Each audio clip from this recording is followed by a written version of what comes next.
அர்ஜுன் கண்ணாடி முன்னால் நின்று டை கட்டிக் கொண்டிருந்தான். இன்று அலுவலகத்தில் முக்கியமான கிளையண்ட் மீட்டிங். ஆனால் அவன் மனம் வேறெங்கோ சுற்றிக் கொண்டிருந்தது. பிரியா கிச்சனில் டிப் அண்ட் பாக்ஸ் பேக் செய்து கொண்டிருந்தாள். இன்னிக்கு மீட்டிங் முடிச்சிட்டு நேரா வீட்டுக்கு வா, சர்ப்ரைஸ் இருக்கு என்று சிரித்தாள். அவன் திரும்பி பார்த்தான். அவளோடு புன்னகைக்க முயன்றான். ஆனால் அந்த சிரிப்பு அவன் முகத்தில் முழுதாக வரவில்லை. திருமணம் 3 வருஷம் ஆகுது. முதல் வருஷம் எல்லாம் சினிமா லவ் ஸ்டோரி மாதிரி இருந்துச்சு. 2வது வருஷம் கொஞ்சம் அழுத்தம் வந்துச்சு. இப்போ 3வது வருஷம் எல்லாம் ரொம்ப நார்மல் ஆகிடுச்சு. ஆனா அர்ஜுனுக்கு ஒரு விஷயம் மட்டும் மாறல. பிரியாவ மேல அவனோட காதல் இன்னும் அதே அளவுதான் இருந்துச்சு. 10:20 பிரியா அர்ஜுன் வீட்டுக்கு வந்தபோது வீடு இருட்டா இருந்துச்சு. பிரியா சொன்ன சர்ப்ரைஸ் என்னமோ தெரியல. அவன் லைட் போட்டான். டைனிங் டேபிள்ல ஒரு கேக். அதுல எழுதியிருந்தது ஹேப்பி 3வது அனிவர்சரிடா. ஆனா பிரியா இல்ல. அவன் கால் செய்தான். ஹலோ, எங்க இருக்கமா? 3 வருஷம் ஆகுது. முதல் வருஷம் எல்லாம் சினிமா லவ் ஸ்டோரி மாதிரி இருந்துச்சு. 2வது வருஷம் கொஞ்சம் அழுத்தம் வந்துச்சு. இப்போ 3வது வருஷம் எல்லாம் ரொம்ப நார்மல் ஆகிடுச்சு. ஆனா அர்ஜுனுக்கு ஒரு விஷயம் மட்டும் மாறல. பிரியாவ மேல அவனோட காதல் இன்னும் அதே அளவுதான் இருந்துச்சு.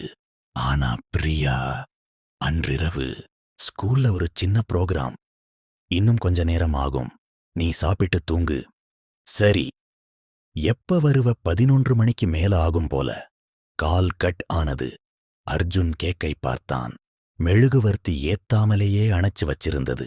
அவன் மனசுல ஒரு சின்ன ஊசி குத்துச்சு. அடுத்த சில வாரங்கள் பிரியா அடிக்கடி லேட்டா வர ஆரம்பிச்சாள். டீச்சர் மீட்டிங், பெற்றோர் டீச்சர் மீட், ப்ராஜெக்ட் வேலைன்னு சொல்லுவாள். அர்ஜுன் ஒன்னும் கேட்கல. ஆனா அவன் போன்ல இருந்து ஒரு பெயர் அடிக்கடி தெரிஞ்சது, கார்த்திக். பிரியாவோட கல்லூரி ஃப்ரெண்ட். திருமணத்துக்கு முன்னாடி அவன் பேர் அடிக்கடி வரும். திருமணத்துக்கு பிறகு பிளாக் ஆகிட்டேன்னு சொன்னாள் பிரியா. ஆனா கடந்த 6 மாசமா அவன் இன்ஸ்டா ஸ்டோரி, வாட்ஸ்ஆப் ஸ்டேட்டஸ் பத்தி பேச ஆரம்பிச்சிருந்தாள். ஒரு ஞாயிற்றுக்கிழமை காலை ஒடி பிரியா ட்ரெஸ் பண்ணிட்டு வந்தாள். எங்க போற? அம்மா வீட்டுக்கு. மதியத்துக்கு முன்னாடி வந்துடுவேன். நானும் வரட்டுமா? வேண்டாம், நீ ரெஸ்ட் எடு. நேத்து லேட்டா தூங்கினியே. அவள் புறப்பட்டு போனாள். அர்ஜுன் 2 மணி நேரம் கழிச்சு பைக் எடுத்தான். பிரியாவோட அம்மா வீட்டுக்கு போனான். பிரியா இங்க இல்லையா அத்தை? இல்லடா, அவ இன்னைக்கு வரலையே. அர்ஜுன் முகம் மாறியது. அவன் கார்த்திகோட இன்ஸ்டா ஓப்பன் பண்ணான். கடைசி ஸ்டோரி, ஒரு காஃபி ஷாப், 2 கப். ஒரு கையில பிரியா போற்ற அதே சிவப்பு கருப்பு பிரேஸ்லெட்.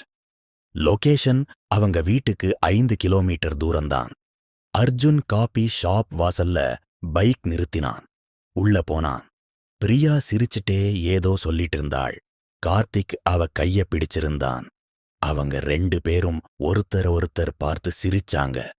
அது காதலா, நட்பா, பழைய நினைவா?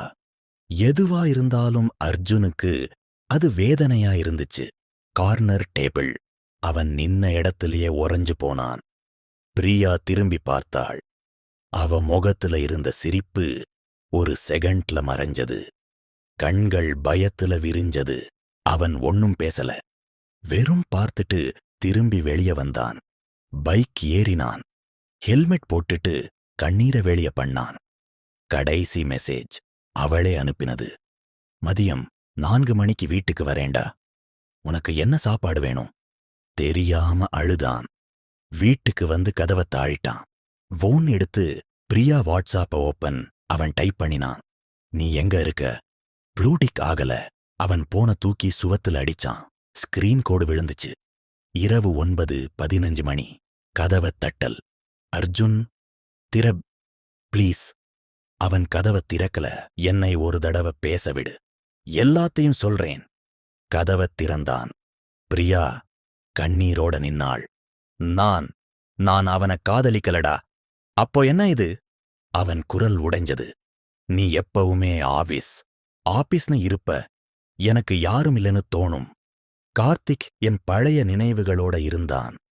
அவன் என்கிட்ட பேசுற மாதிரி யாரும் பேசல. ஆனா நான் உன்னை விட்டு போகல. உன்னை விட்டு இருக்க முடியாது. அதனால அவன் கையப் புடிச்சு காப்பி குடிச்சியா?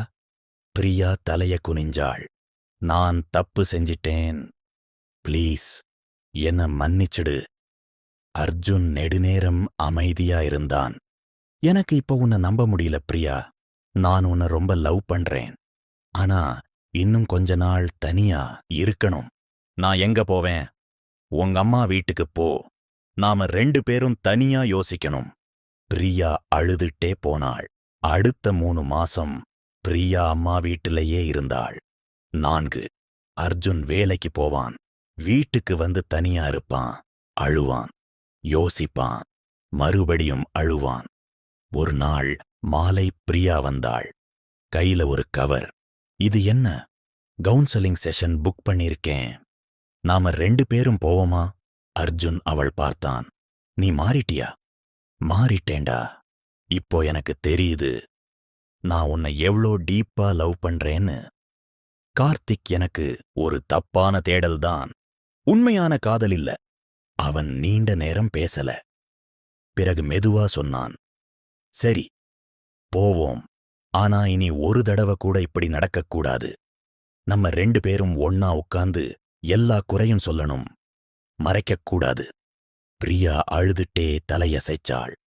அதற்குப் பிறகு அவங்க 2 பேரும் கவுன்சலிங் போனாங்க. சின்ன சின்ன டேட்டுக்கு போனாங்க.